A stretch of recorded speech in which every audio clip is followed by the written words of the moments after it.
to another episode of Happy Hour Homer. How is everyone doing tonight? Okay. Can you not hear me that well back here? I said, how is everyone doing tonight? That's better. Believe it or not, this is already our 23rd week. 23 weeks strong. Has anyone been here for every episode? All 23 weeks? Anyone? I know at least one person here has, there we go, Sam's been here for all 23 weeks. All right. Now, tonight is a very special night. Does anyone know why that is? Anyone? Anyone at all? Why tonight is a... We've got a volunteer? Ooh, good guess, but not quite. No dice. No dice. Anyone else?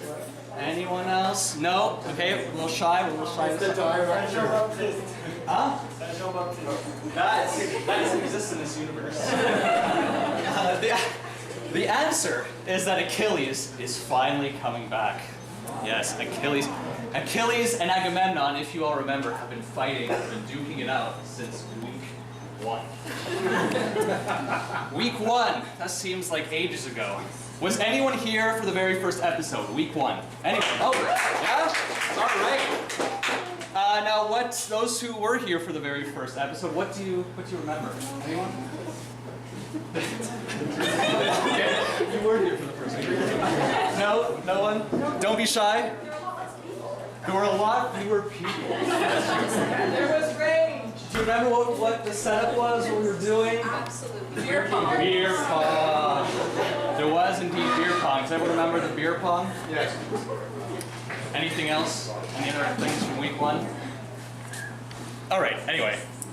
That was many, many moons ago. So I think it's time for a little recap of everything that's happened since week 1. So, Agamemnon upsets Apollo because he takes one of Apollo's priest's daughters, Chryseis, okay? And he refuses to give her back. Now Achilles confronts Agamemnon about this, he's upset. So what Agamemnon does is he takes Achilles' girl instead, Chryseis.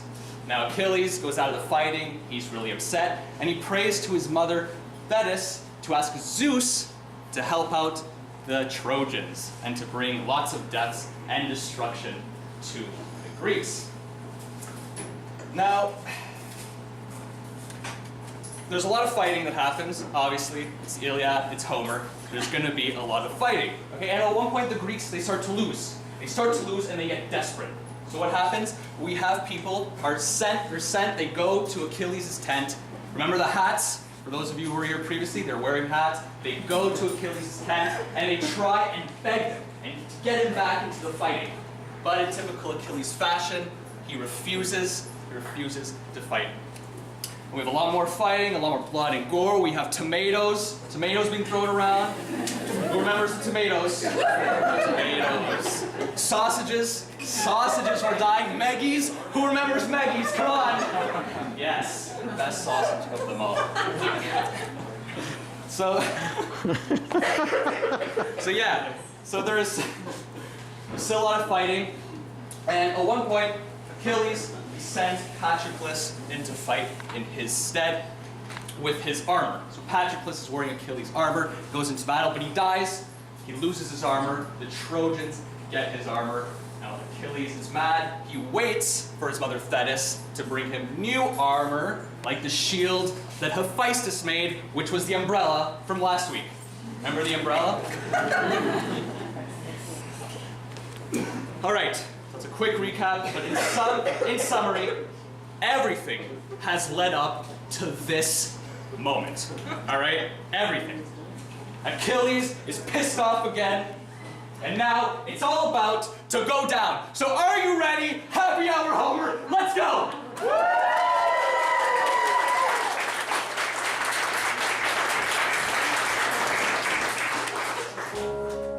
You just keep going.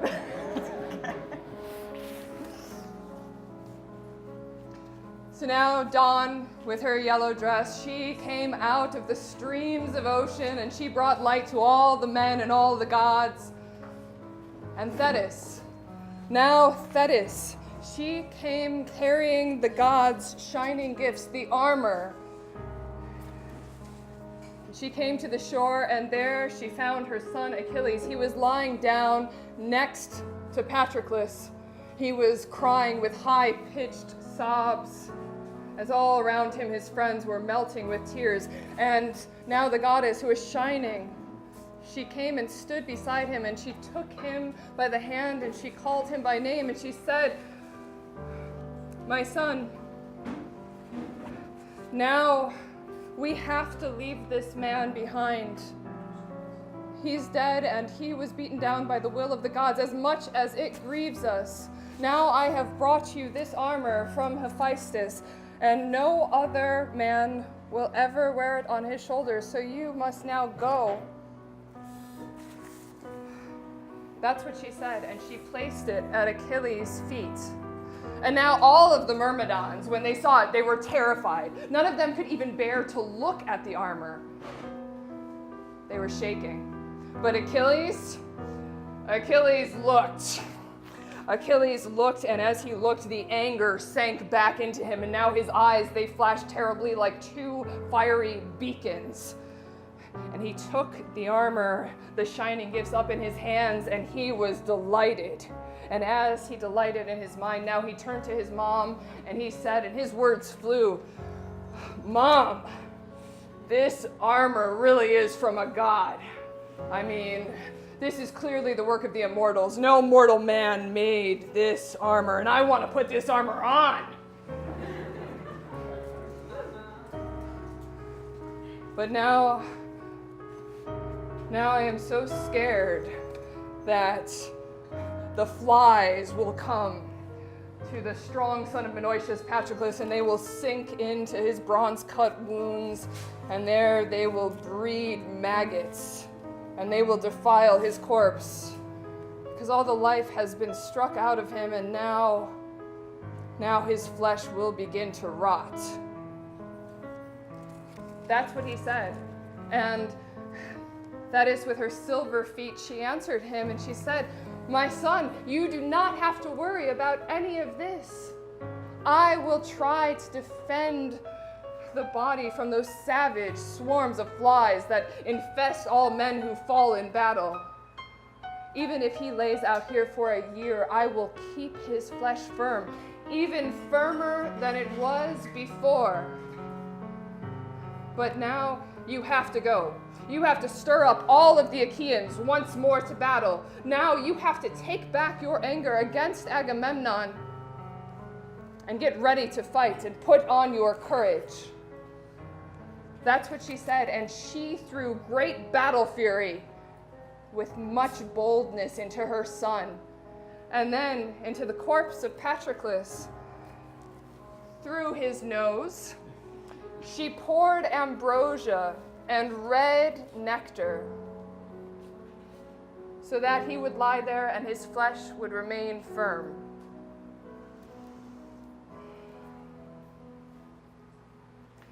And now Achilles, right away, he went running along the shore of the sea. He was gathering all of the Achaeans now to the assembly, and he was screaming terribly. And all of the Achaeans, they came.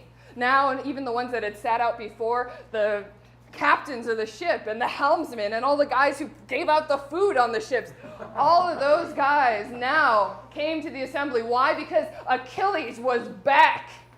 And he'd been out of the battle for a long time, like 22 weeks. And now, as they all came, these two came too, limping, these two sidekicks of Ares, this strong, always standing fast in battle, son of Tydeus Diomedes, and brilliant Odysseus. Now both of them were leaning on their spears because they were both still weighed down with the painful wounds they had gotten in battle. Ouch. But still, they came and they sat right in the front row of the assembly. And the last to come was the Lord of Men, Agamemnon. Yeah, he's sitting back there somewhere. Don't you worry about it. You'll see him soon. He, too, still had a wound. Anybody remember when he got hit in the tomato? Right here. It was Colon, Antenor's kid. Got him with the bronze-tipped spear, but now he came too. And now all of the Achaeans were assembled. And fast-footed Achilles spoke, standing up amongst them.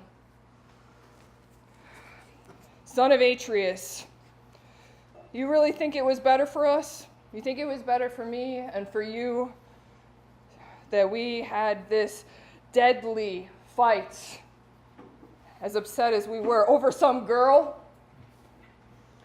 You know, I wish that Artemis had killed her that day with an arrow. I wish she had died the day that I sacked Lyrnessos.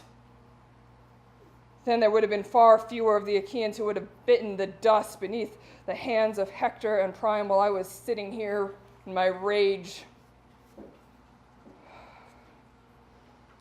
This was better for Hector and the Trojans. And all of the Achaeans will talk about our fight, I think, for a long, long time to come.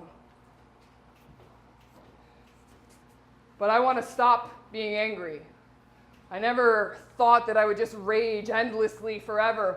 Now I think we have to leave all this stuff that's happened in the past. We need to beat it down in our hearts, the hearts in our chest. We need to beat it down because we have to.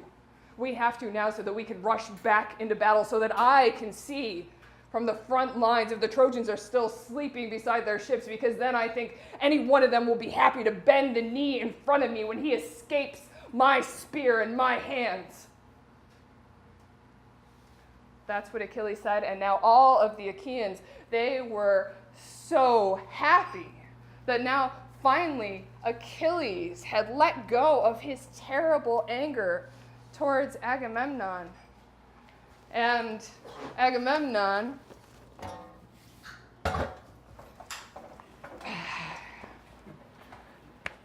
he was sitting on the other side, and he decided to talk then from his seat. He didn't stand up amongst all of them. Friends, Danaan heroes, sidekicks of Ares. You know, it's really good to listen to a guy who stands up. And it's right not to try to undermine him, because, you know, it can be hard to speak. I mean, even a guy who really knows how to speak, it could be hard for him to speak, especially when everybody else is talking, like this rowdy bunch in here. Then even a clear orator, you know, he can just be held back. But I'm still going to make myself clear to Achilles, but I want all the rest of you Achaeans to hear me too, okay? Now, I know you Achaeans have been talking about me a bit, talking a lot of shit. I've heard it. Blaming me. Yeah, well, I'm not to blame, okay? You know who's to blame? Zeus. And I would say the fates. And definitely the Furies that wander around. All of them are to blame for throwing delusion with a capital D, right? Ate in Greek, delusion, into my mind on that day in the assembly when I took Achilles' girl. Okay, so let's talk about delusion. Now, delusion is Zeus's oldest daughter, right? And she walks on the air. She walks on the air so that she can step on guys' heads and mess them up. You think I was the first? No. You know Zeus? Zeus, they say that he is the highest, he's the strongest of all men, all gods, right? Yeah? Well, Zeus got deluded with the capital D. So it all happened. There was this day, right, when Hera, who is female and tricky-minded, she deluded him. Because it was supposed to be the day that Alcmene gave birth to Heracles in Thebes that has really great walls, right? That was supposed to be the day. But what happened instead? Well, here comes Zeus. and he's bragging to all the gods. He says, gods, goddesses, I gotta tell you what my heart tells me to tell you. Today is the day that there is gonna be a man who is born. He's the birth pang goddess Eleuthea is gonna bring him out into the light, and he's gonna be my blood and my family, and he's gonna rule all men everywhere. So that's what Zeus said when he was boasting. But then tricky-minded Hera came over and was like, I don't believe you.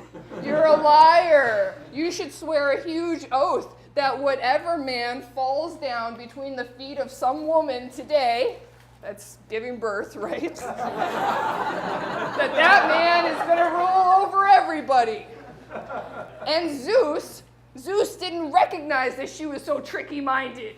So he swore a great oath. And then what happens? Of course, right away, Hera goes down from Mount Olympus, and she goes to Achaean Argos, and she finds the very strong wife of Sthenelus, who is the son of Perseus, who is related to Zeus, right? He's the son, right? Okay, so what she does here is she has this woman go into labor. Eleuthea, the birth pain goddess, comes and makes her go into premature labor. She's only 7 months along. And this kid comes out into the light, even though he hasn't had enough months. And that's Orestes. Everyone following? Okay. And then right away, she goes back to Zeus with her little message, and she says, oh, Zeus, you with your lightning. Why don't you think about this for a while? Eurystheus was born today. And now, because he's your blood and your family, it's totally right for him to rule over everybody, right? Oh, and Zeus, he felt such a sharp pain. He was like, oh, and he was so mad. And he just grabbed Delusion with a capital D. He grabbed her by her beautiful braids, and he swore that he was never going to let her back into starry Olympus because she deceived everybody. And then with his hand, he threw her down from starry Olympus. So now she's always messing with men's stuff. And Zeus felt so much grief every time he had to watch Heracles, his kid Heracles, working so hard, doing the labors for Eurystheus. Oh, because he was deluded. And that's how it was with me. All this time that Hector, the son of Priam, has been killing all our guys by the ships, I couldn't forget about Delusion with a capital D when she first deluded me. So, since I was deluded, and since Zeus just came down and stole all my wits away, I'm going to make everything right. And I'm going to give back countless gifts. And yeah, let's all get ready and go back into battle. But first, if Achilles will wait, we'll bring him all the gifts, everything that I promised him just yesterday. It was yesterday that I sent Odysseus to offer all the gifts to him in his tent. And then when he can see all the gifts, and hopefully he'll feel like I did him right. So that's what Agamemnon said. And fast-footed Achilles answered, son of Atreus, lordliest lord of men, so it is completely your right to either offer me these gifts or to keep them. Whatever. Now, all we need to do is we need to remember our battle lust. Now is no time to dilly-dally or lollygag. There is shit to get done. And I want to be there in the front lines. I want some Trojan to see Achilles cutting down the strong ranks of men. and I want every single one of you now to remember how to fight your enemies. So that's what he said. And super brilliant Odysseus then answered and was like, Achilles, godlike Achilles, son of Peleus, and you're really awesome, okay, but this is really not the way to do this. You can't send all of these Achaeans back into battle against the Trojans when they haven't had any breakfast.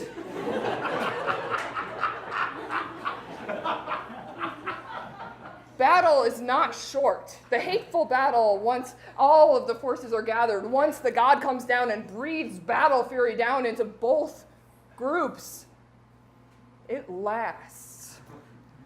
Now what we should do is order everybody to go back to the ships and have breakfast, have food and have wine, because that is battle courage and that is fury. You know, if someone hasn't eaten, hasn't had anything to drink, they are not going to be able to fight against their enemies until the sun goes down. That's just not how it works. I mean, no matter how much they are raging to fight, the heaviness and slowness is going to creep into their limbs, and thirst and hunger are going to catch up with them. And even as they run forward, their knees are going to start to go. But a man who's actually had his fill, who's had enough to eat and enough to drink, man, that guy can fight against his enemies all day long. All day long. And he will have battle fury in his chest, and his limbs will be light, and he will only retreat from battle when he wants to. So now everyone should just go and make breakfast. And then let Agamemnon come and let him bring all of the gifts so that all of the Achaeans can see it. And that, Achilles, you yourself can take some pleasure in them. And let Agamemnon also, I think he needs to swear an oath. He needs to swear that he never touched the girl Briseis, that he never slept with her, as it's right for a man to sleep with a woman.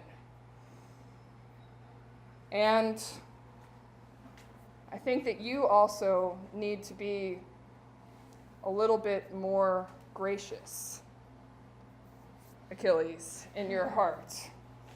But I think that Agamemnon also has to be more just whenever he deals with any other man, because it's hard to blame a king when he actually makes things right, especially when he's the one who started all this trouble in the first place.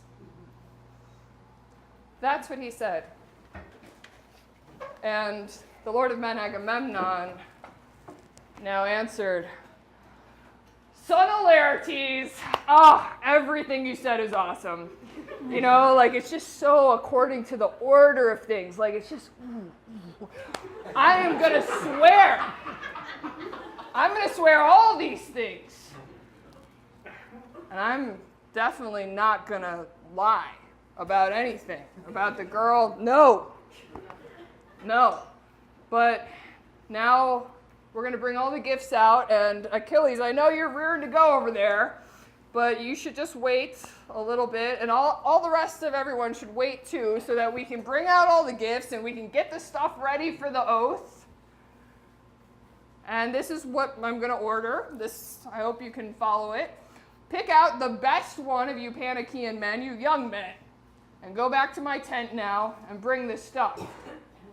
All those gifts I promised yesterday. And bring the women too.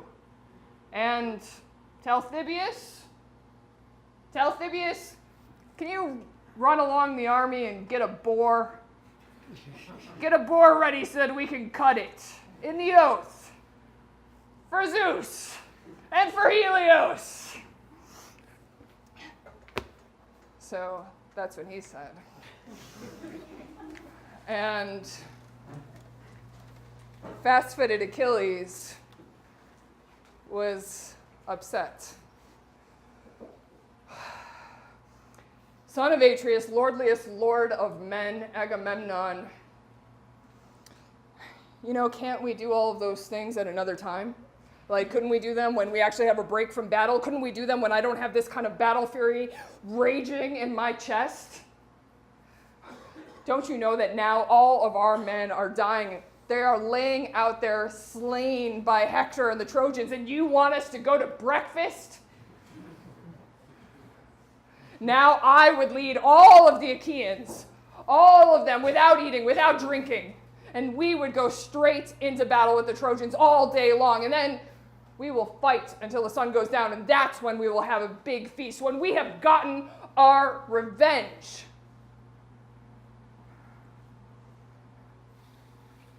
I am not going to let any food or any drink pass down my throat. Not before that, not while my best friend is lying torn open by the bronze in my tent, in my front porch, and all of my friends are melting with tears all around him. You think food and drink matter to me? All that matters to me is slaughter and blood and the terrible screaming of men. So that's what he said. It's a little intense today. And the super genius Odysseus was like, Achilles, very strong son of Peleus, Achilles, okay, you are much stronger with me than the spear, and you kind of rule it, I know. But I am actually better at thinking things through than you are because I'm older than you, and I also know more things. So if you could just please order your heart to endure one more of my speeches. Now, men get tired of hateful battle fast because it's like the bronze cuts down stalks and pours them on the earth, but there is nothing harvested from it. That is how it is whenever Zeus, who is the steward of men's wars, leans on his scales. And then, how can any of us feel the pain over someone's corpse with our stomachs?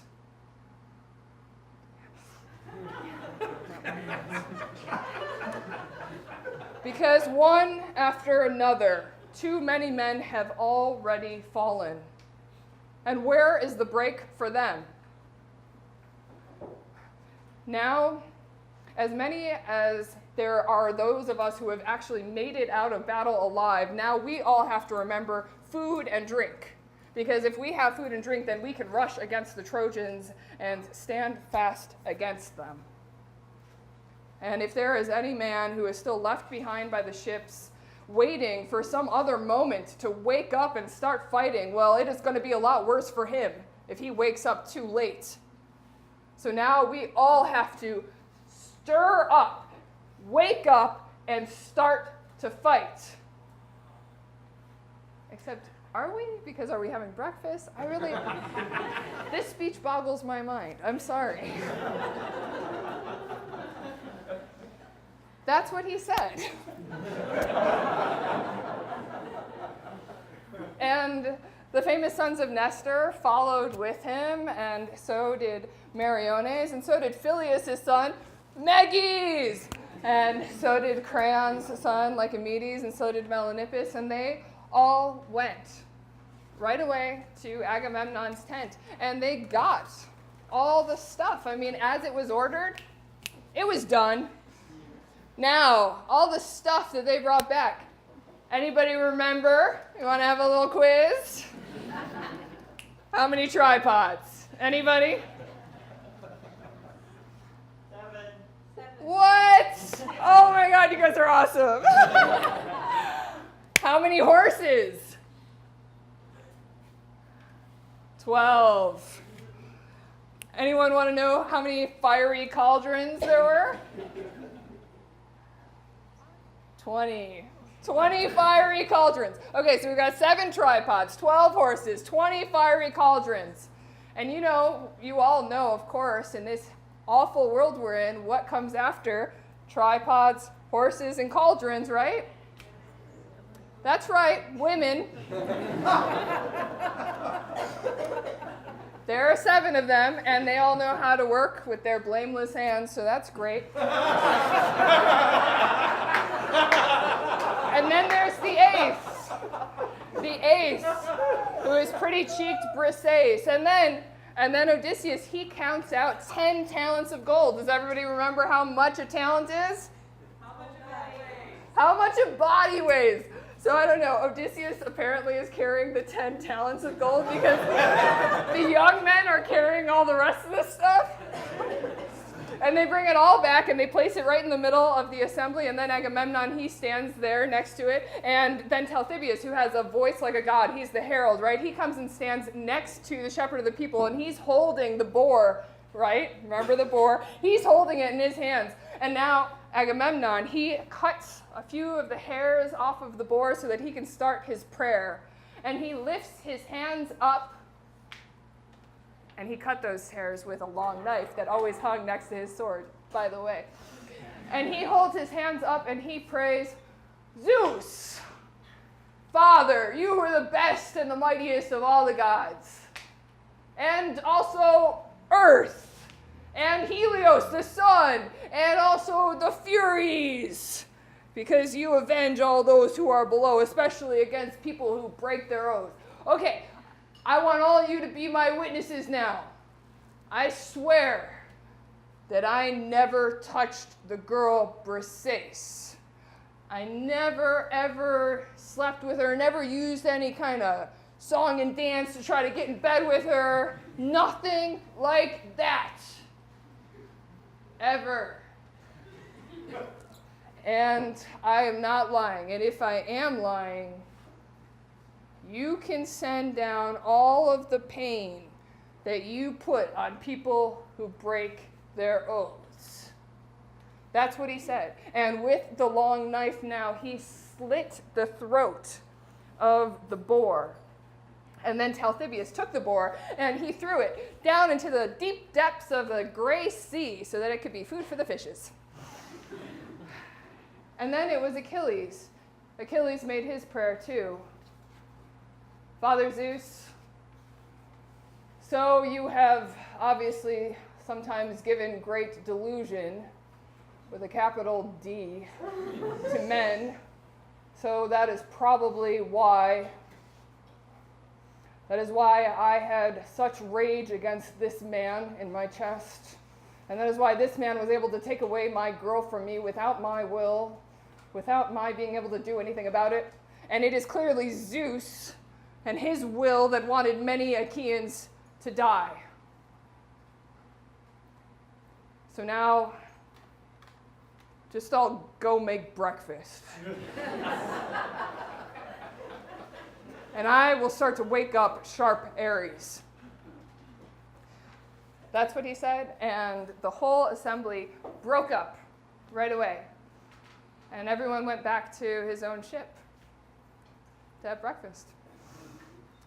And the Myrmidons now, they came and they carried all of the gifts back to Achilles' tent, and they put it all inside of his well-made tent, and they made the women sit down inside the tent too, and they drove the horses into Achilles' herd. And that was when Briseis, who is a woman who looks like golden Aphrodite, that was when she saw Patroclus lying there torn open with the bronze. And she threw herself on top of him, and she was crying in a high-pitched sound. And with her own hands now, she tore at her chest and at her soft neck and at her beautiful cheeks as she lamented.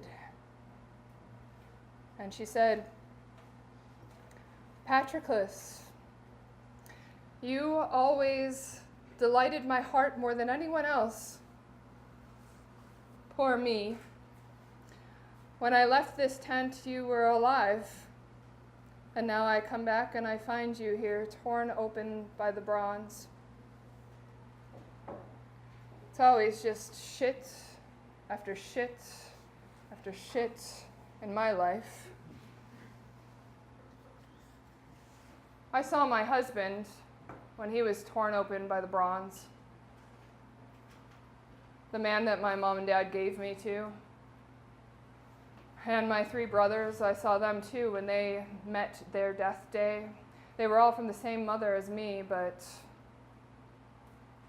I loved them. And on that day that fast-footed Achilles first, when he killed my husband and sacked the city of Holy Mines, it was you, Patroclus. You were the one who told me not to cry. You were the one who said that Achilles would make me his lawful wife, that we would sail back to Phthia, that we would have a great wedding feast. And now you're dead. And I will cry for you endlessly because you were so nice to me.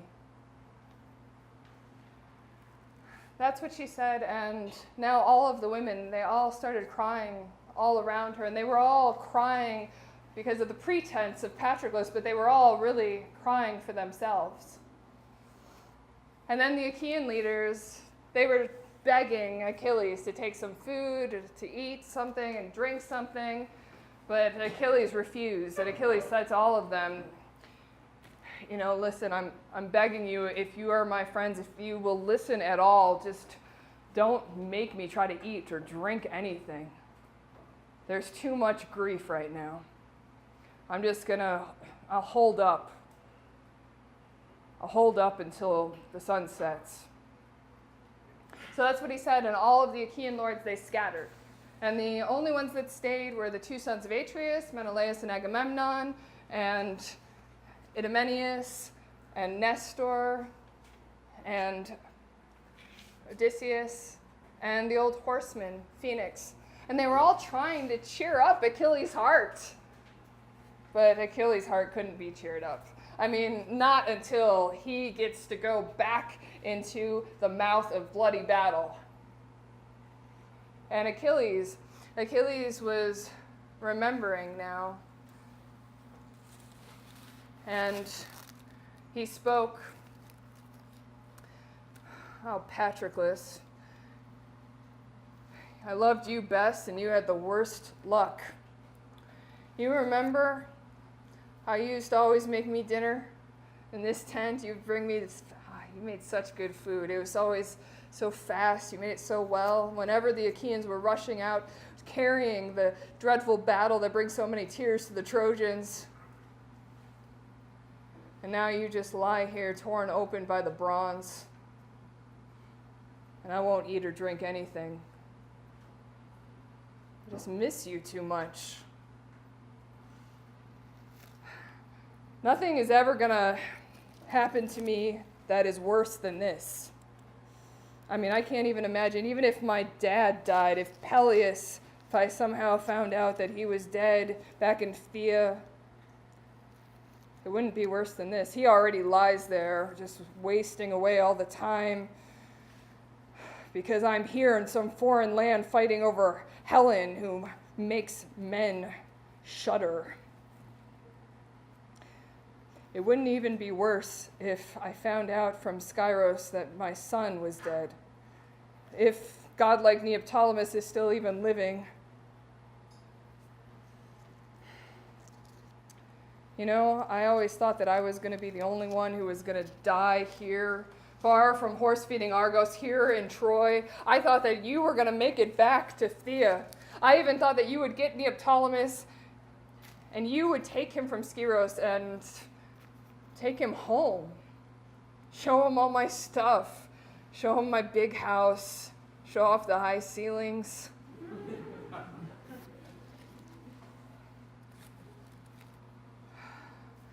Peleus now in that house, he must be half dead, just a little bit of life left in him. Because now every day he's just wasting away waiting for the worst news that I'm dead. So that's what he said. And now all of the Achaean leaders all around him, they also started to cry for Patroclus, but also for all the things that they had left behind in their own houses. And the son of Kronos, Zeus, when he saw them all crying like this, he felt terrible for them. And right away he called Pallas Athena, his daughter, and he said to her, Athena, I thought that Achilles was your man. Now you have abandoned him. You have left him. Everyone else has gone to have breakfast, and he is just lying there crying over his companion. Now go down there and put nectar and ambrosia into him so that hunger never comes into his limbs. That's what he said. And right away, Athena, she came down like a hawk with its wings outstretched as it screeches down. That's how she came. And all of the Achaeans, they were already arming. And Athena, she found Achilles there, and he was crying, and she put all of the beautiful nectar and the ambrosia into his chest so that now hunger would never, ever catch him with his unpleasantness. And then she went right back up into the well-built house and sat beside her mighty father. And now all of the Achaeans, they were pouring out of their ships. Now it was like when there are snowflakes. It was like when there are snowflakes that are coming down so dense when Zeus sends a blizzard that rips open the sky from the airborne north wind. That's how many now helmets were coming out. These men who were armed with their bossed shields and their perfectly hollowed breastplates and their ash spears. And as they went, the light from all of their armor went up into the heaven, and the whole earth smiled beneath their feet. And the thunder that came from them as they went. And among them now, Achilles, too, put on the armor that he had gotten from the god. And he was standing there, and there was a terrible sound that was coming from his teeth. And his two eyes were flashing now terribly like fiery beacons as he put on the armor from Hephaestus. First, he put on the awesome shin guards. They were made of silver, strapped around the ankles. Then he put the very intricate breastplate over his chest, and then he slung the bronze silver-studded sword over his shoulders. And then he got the big and heavy shield. This shield that now shone like the full moon.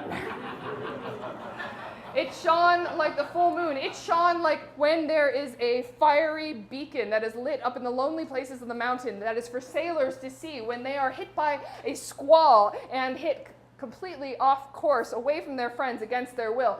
That is how the shield now shone as he held it in front of him. And he put on the heavy helmet that fit well around his temples. And this helmet was horned, and it had a horse plume. And the horn, it shone like a star. And the horse plume, well, all around it, there were golden tassels that Hephaestus had put very carefully all the way around. And so when he had all of his armor on, he felt it out. And his limbs just filled the armor. And the armor became like wings to him, so now the hero could almost fly. And then he grabbed the spear case from his father, and he brought out the spear, the Pelian ash spear that no other one of the Achaeans could ever wield. Only he could wield it, because the centaur Chiron had brought it down from the peaks of Mount Pelion and given it to his dad Peleus as a slaughter for heroes. And then Automedon and Alkimos, they got his horses ready. So first they put on the leather straps, and then they put the bits in the horse's jaws. And then they put the harnesses on and the yoke, and then they got the reins and threw them back into the polished chariot cars. Yeah, it's a lot of getting ready. And then Automedon, he took the shining reins and the whip, and he got the horses into position. And then Achilles comes, and now Achilles, he is shining in all his armor like Hyperion, like the sun himself. He comes and gets ready to get into his chariot, but first, he has a harsh word for his horses, Xanthos and Balios.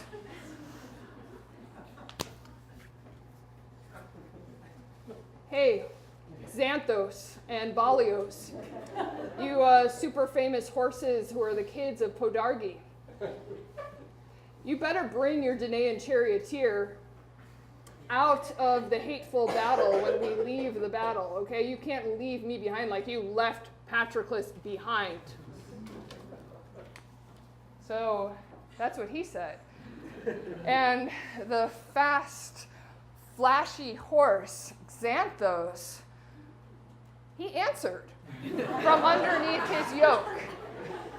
I mean, he was upset, and his head was drooping towards the ground, and his mane was flying all around his harness and the yoke. But now white-armed Hera put a voice into his chest. So he was like, Achilles? You know we're going to bring you out of battle, right? That doesn't mean you're not going to die, though. And that's not our fault. That's Zeus and the powerful fates, right? Okay, it wasn't because we were slow or lazy that the Trojans stole Patroclus' armor. It was because the best of all the gods, the son of Leto with the good hair, Apollo, killed Patroclus in the front lines and gave the kudos to Hector. I mean, the two of us, we run as fast as the west wind. I mean, they say he's the fastest, right? But you're still going to die. You're going to die by the force of some god and some man. So that's what he said. And Achilles, fast-footed Achilles, was a bit upset.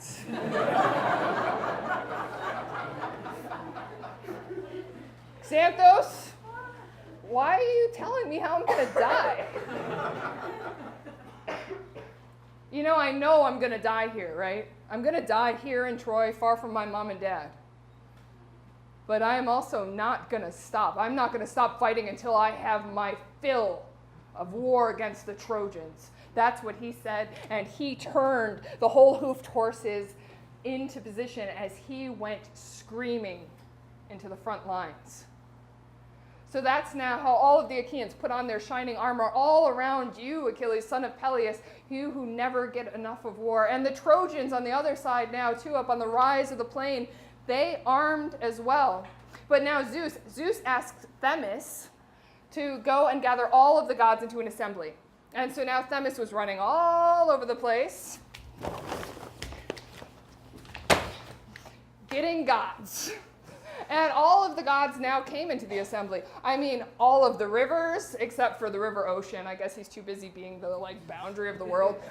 And all of the nymphs, I'm talking about the nymphs that live in the beautiful groves, and those that live in the springs of the rivers, and those also that live in the grassy meadows.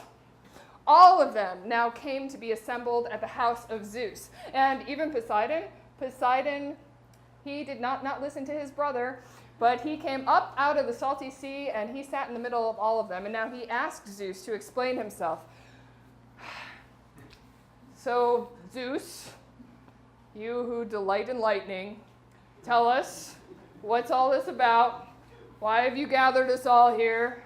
Are you trying to make some decision? You humming and hawing a bit about the Achaeans and the Trojans now? Because I'm pretty sure they're about to get ready to go to battle. That's what Poseidon said. And the cloud gatherer Zeus right away said, well, Earth Shaker Poseidon, you're going to know my reasons soon enough.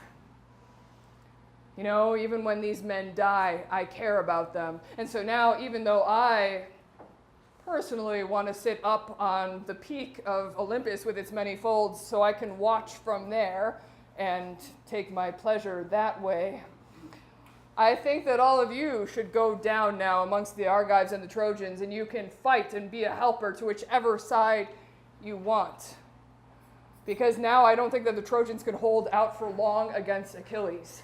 I mean, the Trojans were always terrified of Achilles before, whenever they saw him.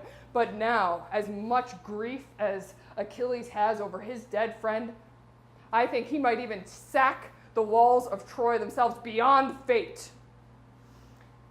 That's what he said.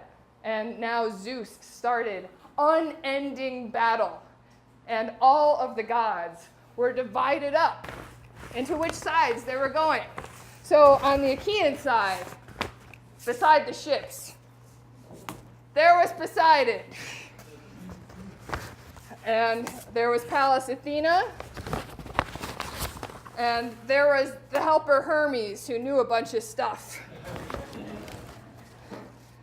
And there was Hephaestus who was exulting in his strength and was limping, even because he had a disability in his shins. And of course, Hera, with her white arms. And then on the Trojan side, there was Ares with his shiny helmet. And there was Apollo, who for some reason is unshorn. And there was the arrow pourer, Artemis, his sister. And there was Leto and Xanthus. And Aphrodite, who really likes to smile. And so now all of the gods were here, and as long as they stayed out of what was going on with the men, that's how long the Achaeans were really kicking ass and getting all of the kudos, because now Achilles was back, and the Trojans were terrified when they saw him. They all just started shaking and began to run away. But then the Olympians came down into the battle, and so now all along the shore of the sounding sea, Athena was running around, rousing up the men, and sometimes she would stand in front of the wall and cry out over the ditch. And on the Trojan side, now Ares, he was giving orders to all the Trojans, stirring them up. And sometimes he would be up on the highest peak of the city, and sometimes he would be running along the streams of the Simois River, and sometimes he would be up on the pretty hill. That's like a proper noun, pretty hill. And so now all of the men and everywhere, there began to be such a noise as the battle got ready to go. And now Zeus, who is the father of men and gods, he thundered terribly from above. And now the earth shaker Poseidon, he began to shake the whole earth with all of its endless boundaries and all of the peaks of the mountains, so that Mount Ida, with all of its many springs, now the peaks of Mount Ida were shaking, and all of the foothills of Mount Ida were shaking, and the whole Trojan city was shaking, and all of the Achaean ships were shaking. Everything was shaking so much that Hades, who lives down below and rules over everything there, was terrified. I mean, he screamed and jumped out of his throne because he thought that the earthshaker was shaking the earth and was going to break it open, wide open, so that all of a sudden all of the danky, moldy tombs, the houses of the dead, were going to be broken open and exposed to the gods, and the gods hate that shit. So that's now the kind of shaking that was going on as the gods got ready to rumble. So against the earth shaker Poseidon, Phoebus Apollo with his winged arrows. And then against Hera was, not yet, against Hera was Artemis, who is arrow pouring, and who is the goddess of the golden distaff, and who is noisy, and who is also the sister of the far shooter. And then against Enyalus Ares, there was just Athena. And then against Hephaestus, against strong Hermes, there was Leto. Sorry, I ran out of pins because this guy was already forward. And then against Hephaestus, well, then it was the deep, eddying, strong river, who the gods call Xanthos and all the men call Scamandros. So these are the gods who are now coming against one another. But among the men, Achilles just wanted to sink right into the melee wherever Hector, the son of Priam, was, because now his heart compelled him to make sure that he could somehow glut Ares, the shield bearer, with Hector's blood. But Phoebus Apollo instead wanted to drive Aeneas against Achilles. And he came down and threw battle fury into his chest, and he came and stood next to him, and he made himself look like Lycaon, who is Priam's son, and he said to Aeneas, "So, counsel bearer of the Trojans, Aeneas, where did all those threats go to? You know, the ones that you made to all the Trojan kings when you were drinking, that you were going to stand off against Achilles one-on-one and take him on?" And Aeneas, the strong son of Anchises, answered and was like, son of Priam, you're going to try to make me go up against Achilles when I don't want to? You know, that will not be the first time I have stood up against him. Does everybody remember the time on Mount Ida with the cows? I mean, it was on that day that Achilles had already sacked Lernassos and Pedassos, and he came after me with a spear, and I'll tell you, Zeus had to come and save me. Zeus put great battle fury into my chest, and he made my knees light, because otherwise I would have been beaten down by Achilles and Athena. I mean, Athena's always with him. She's going out in front of him, putting a bunch of lights, ordering him to just kill all the Trojans and all the Leges. Those are people. You know, it's not just anyone that can take on Achilles. Even when the gods aren't with him, you know, he always throws straight, and he never stops. He never stops until his throw has cleaved through some man's flesh. But if the gods did actually stretch it out equal between us in battle, sometimes he wouldn't win as easily, not even if he boasted to be made completely of bronze. So that's what Aeneas said. And Phoebus Apollo answered and was like, Aeneas, why don't you just pray to the gods that always are? Because your mama is better than his mama. They say that your mom is Aphrodite, right? And I'm pretty sure that Aphrodite's dad was Zeus. And Achilles' mom is Thetis, and Thetis' dad is the old man of the sea. So now rush straight on with the bronze, and don't let any discouraging words or curses or anything turn you back. That's what he said, and he threw great battle fury into Aeneas, and now Aeneas ran. He ran rushing with his flashing bronze all the way through the front lines. And white-armed Hera, the goddess, did not notice this. And she went among the Achaeans, and she spoke to the gods there. Poseidon and Athena, are you noticing this? Do you see this situation here? What should we do? Okay, here's Aeneas. He's being driven by Phoebus Apollo right against Achilles. So, should we turn Aeneas back from here, from behind, or should one of us go down there and stand next to Achilles and make sure that he knows that he is not lacking anything, that the best of the gods are standing next to him? Because, of course, we all know that the gods that are on the Trojan side are like nothing. I mean, of course, if the Olympians come down, we might be able to protect Achilles from the Trojans for this day. I know that his fate, that which was woven into his lifeline on the day that his mother bore him, will still happen sooner or later. But if he hears some encouragement from a god's mouth, now Achilles might not be scared, because he's probably scared because he can see that there's a god coming straight towards him in battle. And you know, we gods are hard to take when we actually appear. That's what she said. And the earthshaker Poseidon said, Hera, I think that you're being difficult. And I don't think you even have to be. I mean, why don't we just sit down? Like, we could just go and sit down off the beaten path, somewhere where we can watch things. We can leave the fighting to the men. I mean, I think that's how much better we are. And if it happens that Phoebus, Apollo, and Ares, if they want to start fighting, or if they stop Achilles from fighting, or they hold him back, well, then we can really start some shit. And I know that if we start some shit, well, those guys are going to go running back up to Mount Olympus, because they are going to be beaten down by our hands. That's what the earthshaker Poseidon said. And now the dark-haired lord, he led them. He led them all to the wall. This was the wall that Heracles. Do you remember when Heracles was in Troy? This was the first time, not the second. It's a whole other story. But basically, you know, they built this wall, and there was earth piled all around it. And it was Pallas Athena and the Trojans that built the wall, because they were protecting Heracles from the sea monster, because there was a sea monster there. And he was going from the sea towards the plain. Whole other story. Doesn't matter. All that matters is this is the wall, and this is where they're going to go and sit down.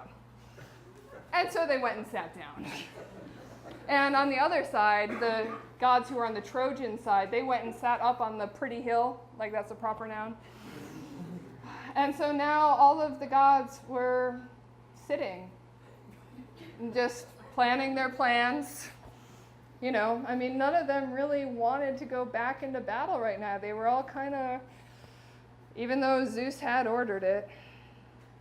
But meanwhile, the plain, now the whole plain was filled with the light that was glancing off all of the bronze from the horses and from all of the men as they marched towards battle. And there were two men especially, these who were the best fighters. They were standing out. Now they were so eager to fight against one another with the pitiless bronze.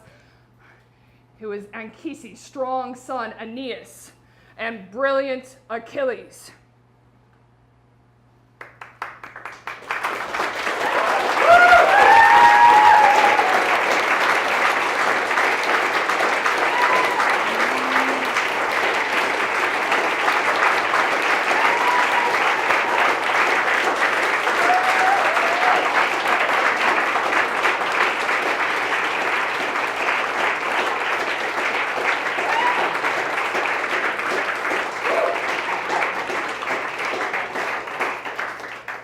Thank you all so much for coming.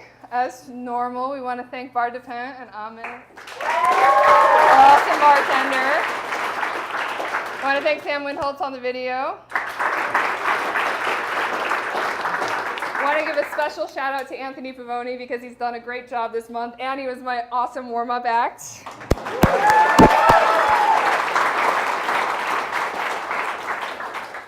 And we want to have a big round of applause for Alex Martalogu, my director for this week.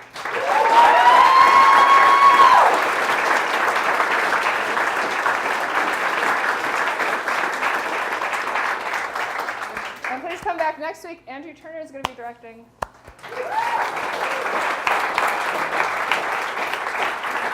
Thank you so much again. 6 weeks left.